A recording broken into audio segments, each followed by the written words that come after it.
আজকের ইফতার মাহফিলের সম্মানিত সভাপতি, আজকের এই মাহফিলের প্রধান অতিথি হিসেবে উপস্থিত আছেন আমাদের গাজীপুরে মহামাটি মানুষের নেতা, বিএনপির প্রতিষ্ঠাতা কোষাধ্যক্ষ সাবেক মন্ত্রী এমপি চৌধুরী তানভীর আহমেদ সিদ্দিকীর সুযোগ্য উত্তরসূরি, গাজীপুর জেলা বিএনপির সংগ্রামী সদস্য সচিব, বাংলাদেশ সুপ্রিম কোর্টের বিজ্ঞ আইনজীবী ডক্টর বাইশা চৌধুরী ইশরাক আহমেদ সিদ্দিকী এবং আমাদের মাঝে উপস্থিত আছেন আমাদের কালিয়াকৈর উপজেলা বিএনপির সম্মানিত সহসভাপতি জলিল ভাই, আমাদের এই মৌচাক ইউনিয়নের সাবেক চেয়ারম্যান আপনাদের প্রিয় ভাজন নুর ইসলাম ভাই, কামরুল ভাই, মনির ভাই, আমাদের অসংখ্য নেতৃবৃন্দ মজিবর সহ পর্যায়ক্রমে আমরা ইফতার পার্টি করব।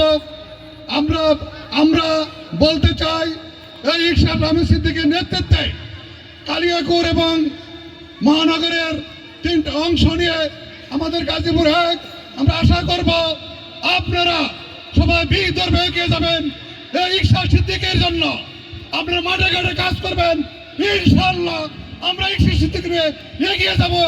এবং ইনশাআল্লাহ সামনে আমরা মনোনয়ন পাবো এবং কালিয়াকৈরের উন্নয়নের স্বার্থে, কালিয়াকৈর মানুষের স্বার্থে, কালিয়াকৈরের সার্বিক উন্নয়ন করে। গাজীপুর জেলা বিএনপির অ্যাডভোকেট কামরুল ইসলাম এখানে উপস্থিত আছেন, মৌচাক ইউনিয়ন বিএনপির